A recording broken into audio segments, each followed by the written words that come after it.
Next what is feedback? ஃபீட்பேக்னால் நம்மளை பற்றியும் நம்மளோட செயல்களை பற்றி நம்மளோட சேவைகளை பற்றி அடுத்தவங்களிடத்துலேருந்து வாங்கிக்கிறது தான் ஃபீட்பேக் அப்படின்னு சொல்கிறாங்க. இது எப்படி இருக்கும்?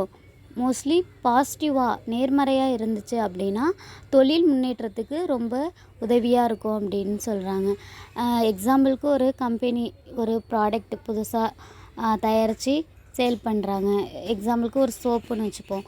அதை நம்ம போய்ட்டு கடையில் வாங்கும்போது புதுசாக இருக்குது அப்படின்னு சொல்லி நம்மள்கிட்ட கொடுப்பாங்க. அதை நம்ம வாங்கிட்டு வந்து யூஸ் பண்ணி பார்த்துட்டு நெக்ஸ்ட் டைம் அந்த கடைக்கு போகும்போது நம்ம என்ன சொல்லுவோம், அதை பற்றின ஒரு ஃபீட்பேக் சொல்லுவோம்.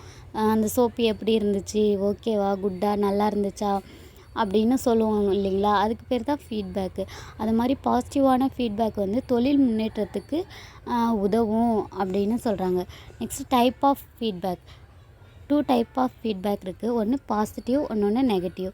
பாசிட்டிவான ஃபீட்பேக்கு அப்படின்னா எல்லாமே பாசிட்டிவாக சொல்கிறது, நேர்மறையாக சொல்கிறது. அவங்களோட பலத்தை பற்றியும் அவங்களோட தொழிலை பற்றியும் தொழில் முன்னேற்றத்தை பற்றியும் பாசிட்டிவாக சொல்கிறது. இன்னொன்று நெகட்டிவ் ஃபீட்பேக்கு.